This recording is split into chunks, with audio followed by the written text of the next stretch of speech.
Nah sekarang Beb, gimana caranya saya bisa memetik hikmah dari yang bab terakhir ini? Prakteknya begini. Jadi cahaya Nabi itu bisa SAW mendekatkan yang jauh, betul? Terus tembok jadi transparan, bahkan nggak ada temboknya ya, nggak ada temboknya, bukan lagi transparan. Kadang transparan kaca, kejeduk gitu ya. Ini nggak ada batasan, temboknya itu hilang tapi ada tapi hilang. Pelajaran di sini, kalau kamu dapat cahaya Nabi Muhammad SAW, maka jarak yang jauh dalam kehidupanmu akan jadi dekat. Rabi gak tekan-tekan, jauh pengen nikah kok gak bisa. Kamu dapat cahaya Nabi, jadi klik, besok nikah, siap. Yang belum siap berarti belum dapat cahaya banyak. Yang dapat cahaya banyak ngomong, gak nunggu besok Beb, kapan? Kalau sekarang ada, saya siap nikah. Ngeri, itu strategi saudara-saudara. Ini curhatnya pengen nikah terus soalnya. Lanjut, jauh jadi dekat. Kemudian tembok yang menghalangi. Kalau kamu punya cahaya Nabi SAW, maka semua yang menghalangi tidak akan hancur. Kerennya di situ, yang menghalangi tidak akan hancur, tapi tidak akan pernah jadi penghalang bagimu. Artinya apa? Cahaya Nabi tidak destruktif, tidak merusak. Musuh tidak akan jadi musuh, tidak akan mengganggu, tidak akan menghalangi. Kamu mampu melangkahi musuh tanpa musuh terluka olehmu. Keren saudara-saudara. Allahumma sholli wa sallim alaihi. Terus caranya biar punya cahaya Nabi gimana? Gampang. Banyak caranya, tapi ada cara yang gampang. Innallaha wa malaikatahu yusalluna 'alan nabi ya ayyuhalladzina amanu sallu 'alaihi wa sallimu taslima. Allahumma sholli wa sallim alaihi. Sesungguhnya Allah bersolawat pada Nabi, sesungguhnya malaikat bersolawat kepada Nabi. Baru Allah manggil, ya ayyuhalladzina amanu, hei yang beriman, kamu beriman enggak? Beriman. Kita beriman enggak? Beriman. Saya beriman enggak? Beriman. Berarti dipanggil atau enggak dipanggil? Dipanggil. Kalau dipanggil sama Allah, jawabnya apa? Labbaik wa sa'dik. Siap ya Allah. Ada apa ya Allah? Sallu alaihi wa sallimu taslima. Kalian salawat dan salam yang banyak sama Nabi Muhammad SAW. Langsung mestinya siap. Allahumma sholli wa sallim alaihi. Betul? Ya, pertanyaan saya. Nyatanya kita bersolawat dengan semangat dan banyak atau melempem? Ding ding ding ding ding ding. Yang manggil langsung, maaf. Ini perintah langsung Allah loh, enggak diwakilkan malaikat. Allah enggak ngutus malaikat, terus malaikatnya bilang sama Nabi, Nabi sampaikan ke umatmu suruh sholawat sama kamu, enggak loh. Enggak. Artinya perintah ini langsung Allah yang turun tangan. Allah yang turun tangan. Allah turun tangan langsung merintah. Makanya perintah di sini perintah wajib kata para ulama. Wajib. Karena Allah langsung yang merintah. Wajib. Cuman kewajibannya kapan? Itu beda pendapat ulama. Kalau Imam Syafi'i dalam sholat, dalam atahiyat akhir, ada mengatakan kewajibannya seumur hidup sekali. Berarti di luar kewajiban, sholawat itu sangat dianjurkan. Saya akan bahas bab penting ini. Dengarkan baik-baik, karena ini juga menjawab pertanyaan orang-orang yang bertanya, karena adanya share di WhatsApp ya, yang mengatakan sholawat untuk hajat, sholawat untuk mobil, sholawat untuk motor, ya itu adalah bid'ah, itu adalah dunia. Bahkan mengutip hadis innamal a'malu binniyat, faman kanat hijratu ilallah wa rasulih. Siapa hijrah untuk Allah dan Rasulnya, hijrahnya untuk Allah dan Rasulnya. Siapa hijrah untuk mengambil kenikmatan duniawi, maka hijrahnya untuk kenikmatan duniawi, enggak dapat Allah dan Rasulnya. Berarti kalau ada orang sholawatan, niatnya untuk punya mobil, niatnya untuk punya rumah, berarti ini niatnya dunia, berarti dia enggak karena Allah Ta'ala. Ini WhatsApp yang enggak beres ini ya. Nah, enggak usah bingung, saya akan jawab malam hari juga, singkat, tuntas, insya Allah. Perlu enggak? Wani piro. Sampai kamu enggak share ini, awas ya. Biar orang paham, karena banyak yang bingung ya. Bukan untuk muslim siapapun, tapi membuat orang yang bingung jadi gak bingung, yang gak paham jadi paham. Biar orang gak dalam bimbang, gak dalam bimbang. Sholawat itu yang merintah langsung Allah. Maka ketika kita bersolawat, kita melaksanakan perintah Allah.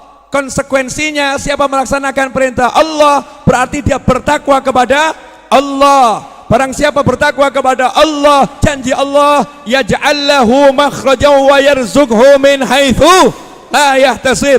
Allah akan berikan dia solusi dan Allah akan beri dia rezeki dari arah yang gak pernah dia kira, arah yang gak pernah dia sangka. Maka kalau dibalik, saya lagi ada masalah, saya lagi butuh rezeki, saya butuh hajat, caranya adalah dengan bertakwa. Salah satu cara takwa adalah dengan bersolawat. Makanya saya butuh hajat, saya kabul, saya baca solawat, berarti saya lagi bertakwa. Maka Allah Ta'ala akan mewujudkan hajat saya karena takwa saya. Kalau hajat itu duniawi, maka itu jadi akhirat karena kita kejarnya dengan takwa. Itu yang betul, saudara-saudara. Allahumma sholli alaihi. Simple. Ada jawaban yang lebih panjang. Jelas atau enggak jelas nih? Nah, terus kamu mau cari, ya semua ya cari dunia. Kamu ke pasar tuh ya cari dunia. Betul lah, betul. Kamu cari duit ya cari dunia. Tapi duitmu itu jadi akhirat karena kamu nyarinya dengan takwa. Kita pengen mobil, kita punya uang. Aku tidak akan andalkan uang. Kenapa? Aku pengen dengan takwa. Makanya mobil aku sholawatin. Biar apa? Aku andalkan takwaku pada Allah Subhanahu wa Ta'ala. Apalagi nggak punya uang. Apalagi nggak punya uang. Sabar dulu. Sebetulnya itu episode akhir ini. Kok mencolot ya? Balik dulu. Allah merintahkan sholawat sama salam, dua, sholawat sama salam.